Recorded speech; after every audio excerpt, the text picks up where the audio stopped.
ફ્રોડના cases વધતા લોકોએ પણ સાવચેત રહેવાની જરૂર છે। જી હા, ભાવનગરમાં સાયબર ફ્રોડ કરતી ટોળકીનો પર્દાફાશ થયો છે। બીજા રાજ્યના લોકો દ્વારા ચલાવવામાં આવતા રેકેટમાં શિક્ષિત લોકો પણ ફ્રોડની જાળમાં આવી રહ્યા છે। તાજેતરમાં જ ભાવનગરના શિક્ષક અને એક ડોક્ટરે શેર બજારમાં રૂપિયા કમાવાની લાલચમાં લાખો રૂપિયા ગુમાવી દીધા છે।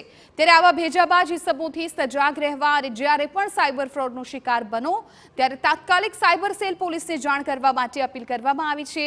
સ્કૂલમાં શિક્ષક તરીકે ફરજ બજાવતા શિક્ષકને વોટ્સએપ ગ્રુપ જોઈન કર્યું છે, જેમાં એડવાન્સ બિઝનેસ નામના ફ્રોડ ગ્રુપમાં જોઈન કર્યા બાદ શેર બજારમાં કેવી રીતના રૂપિયા કમાવા તેમની ટિપ્સ આપવામાં આવતી હતી।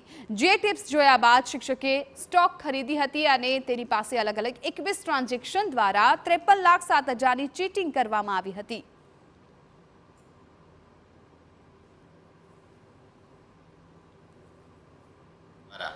આખું જ લોભાવણી જાહેરાત અને પ્લસ એમાં મેમ્બર બનવાનું અને એ પ્રમાણે આગળ આખું એનું જે ટ્રેક છે એ પ્રમાણે કેટલા લાખ રૂપિયાનો ફ્રોડ? મારી સાથે 50 લાખ રૂપિયાનું ફ્રોડ થયું છે અને પછી મને ખ્યાલ આવ્યો એટલે મેં સાયબર સેલમાં ફરિયાદ કરી।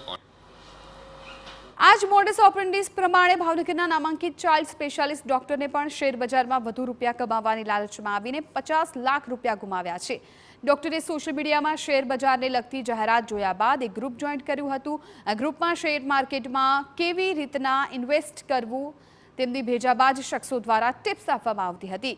બાદમાં ડોક્ટર ફ્રોડના ચક્કરમાં આવી જતા તેમણે AJSM7 નામની એપ્લિકેશન લિંક ડાઉનલોડ કરી હતી અને ત્યારબાદ ડોક્ટરે એકાઉન્ટ બનાવ્યું હતું અને ડોક્ટર પાસેથી 17 જેટલા ટ્રાન્ઝેક્શન કરાવીને 50 લાખ રૂપિયાનું રોકાણ કરાવ્યું હતું અને ઠગાઈ કરવામાં આવી હતી। સમગ્ર મામલે ભાવનગર સાયબર સેલ દ્વારા લોકોને અપીલ કરવામાં આવી હતી કે આવી જગ્યાએ પૈસાનું રોકાણ ન કરવું અને આવું કંઈ બને તો નજીકના પોલીસ સ્ટેશનનો સંપર્ક કરવો।